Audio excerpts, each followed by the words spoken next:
Oh, the riches of this life.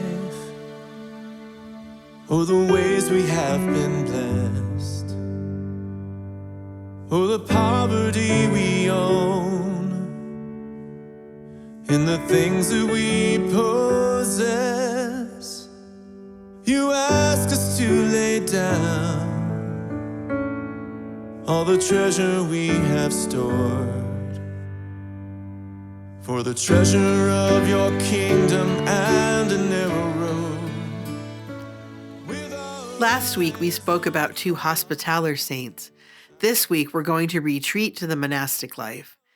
Saint Benedict of Nursia is widely recognized as the father of European monastic spirituality.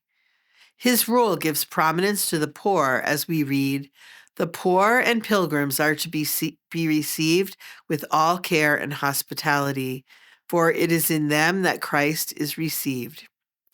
These were not just words, de L'Excité tells us. For centuries, Benedictine monasteries were places of refuge for widows, abandoned children, pilgrims, and beggars. For Benedict, community life was a school of charity. Manual labor not only had a practical function, but also formed the heart for service.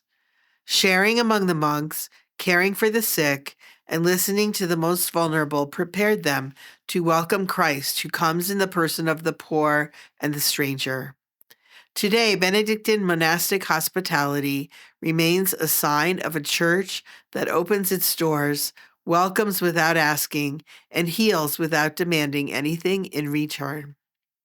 Over time, Benedictine monasteries became places for overcoming the culture of exclusion.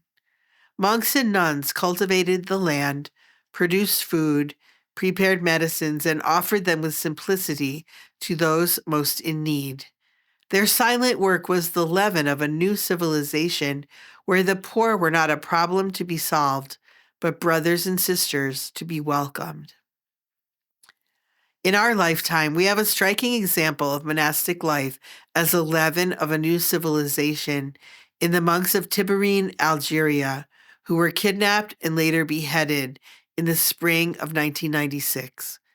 Our little sisters in Algeria knew them well and sometimes made their annual retreat at the Tibhirine monastery, where the French monks wanted nothing more than to live among their Algerian neighbors as brothers and discreet witnesses of Jesus Christ.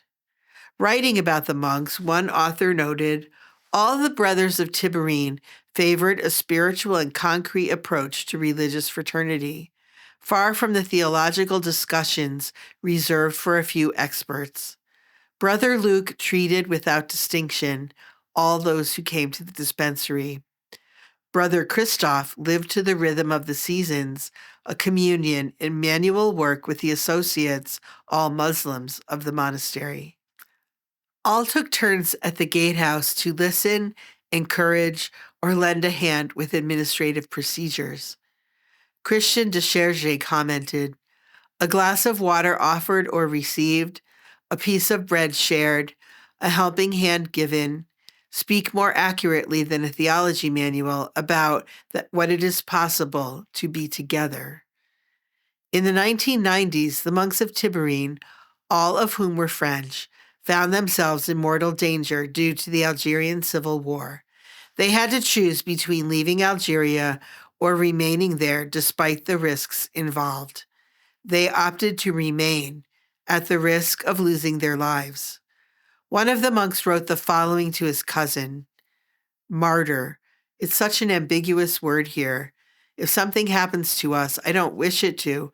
We want to live it here in solidarity with all those Algerian men and women who have already paid with their lives, only in solidarity with all those unknown, innocent people." Another monk wrote, "We did not choose to die as martyrs. We simply chose to love. It is not the same thing, yet it amounts to the same thing. To love unconditionally is to be totally disarmed. It is to be defenseless, absolutely. We have chosen to love life to the end." If you're not familiar with the story of the monks of Tibhirine, The quickest way to familiarize yourselves with them is the movie of Gods and Men. I think there is much we can learn from their example of fraternal love, both toward each other and toward their Muslim neighbors. The monks of Tibhirine never sought to convert the Muslims among whom they lived. They simply but courageously strove to be a bridge of fraternity between the Muslim and Christian communities. Whatever our vocation, regardless of our personal resources or activity level, I think there is much we can do to be an element of peace and fraternity among our neighbors of many different walks of life. The monks of Tibhirine were not rich, and they didn't have a lot to offer their neighbors, but what they did have, they shared, whether it be their meager crops, medications, their prayers, or a listening ear. We can all be brothers and sisters to our neighbor, whether it be the person next door, the cashier in the supermarket, someone we meet in the doctor's office, or the Uber driver who gives us a ride.